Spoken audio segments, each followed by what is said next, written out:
बिस्मिल्लाहिर्रहमानिर्रहीम। अस्सलाम वालेकुम। कैसे हैं आप सब? आई होप कि आप सब ठीक होंगे। आज मैं आपके साथ जो रेसिपी शेयर करने जा रही हूँ, इसको बनाने के बाद आप सालन को बाय बाय कह देंगे और सब घर वालों को इतनी पसंद। और ये मज़ेदार और ज़बरदस्त ही हम बना रहे हैं केरी की चटनी, जिसको बनाना बहुत ही आसान है। इसको आप चंद मिनट में बना सकते हैं और बना के आप इसको महीने भर के लिए महफूज कर सकते हैं।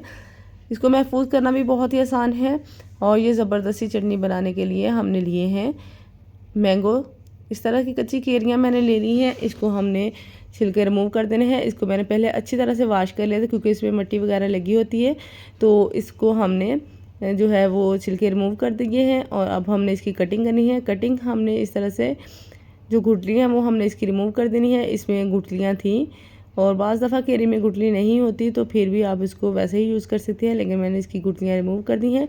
और अब हमने यहाँ पे इसकी कटिंग करनी है। कटिंग आपको अगर क्रश करना चाहते हैं तो आप ग्रेटर की हेल्प से इसको क्रश भी कर सकते हैं, लेकिन मैं इस तरह से इसकी बारीक सी कटिंग कर लूँगी। इस तरह थोड़ा सा लंबाई में कटिंग करेंगे जो कि देखने में भी खूबसूरत लगेगी। और यहाँ पे ये देखें मैंने इस तरह कटिंग कर ली है। इसी तरह से हमने सारे जो है मैंगोज़ मैंने रखे हुए, केरी रखी हुई, उसकी हमने कटिंग करके एक बाउल में इसको शिफ्ट करना है। ये बहुत ही मज़ेदार और इतनी ज़बरदस्त ये चटनी बन के रेडी होती है, सबको बहुत ही पसंद आएगी। तो आपने एक दफ़ा इसको ज़रूर ट्राई करना है। तो यहाँ पे केरी मैंने इसमें डाल दी है। अब मैं इसमें ऐड करूँगी चीनी। 1 कप भर के मैंने इसमें शुगर का ऐड किया है। 250 ग्राम्स का ये कप है। तो इसमें अब हमने ऐड करनी है सौंफ। सौंफ इसमें ज़रूर जाएगी क्योंकि सौंफ की खुशबू और ये टेस्ट पे बहुत ही अच्छी होती है, तो हम इसको लाजमी ऐड करेंगे। और अब हमने इसमें ऐड की है 1 teaspoon kalonji, half tea spoon काला नमक इसमें ऐड किए हैं, 1 टीस्पून इसमें कुटी हुई लाल मिर्च जाएगी और हाफ़ टी स्पून इसमें नमक जाएगा। इसको हमने मिक्स कर लेना है, अच्छी तरह से मिक्स कर लेंगे। कोई पानी वगैरह मैंने इसमें कुछ भी ऐड नहीं किया। ये देख सकते हैं कि खुद ही इसमें काफ़ी ज़्यादा नमी सी आनी शुरू हो गई है।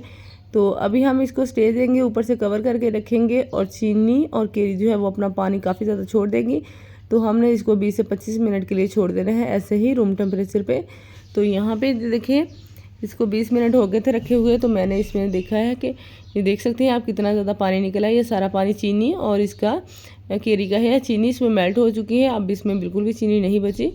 अब अगर कुछ दाने वगैरह इसमें रह जाए तो उसको मसाले और जो है चीनी, इसको हमने अच्छी तरह से निकाल लेना है, प्लेट बर्तन साफ़ कर लेना है।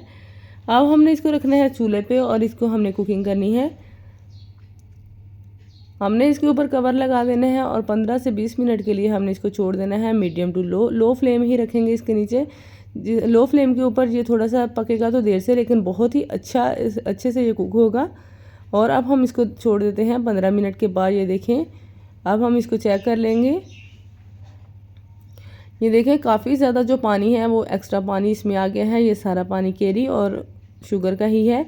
तो यहाँ पे ये देख सकते हैं पानी इसमें काफ़ी ज़्यादा है।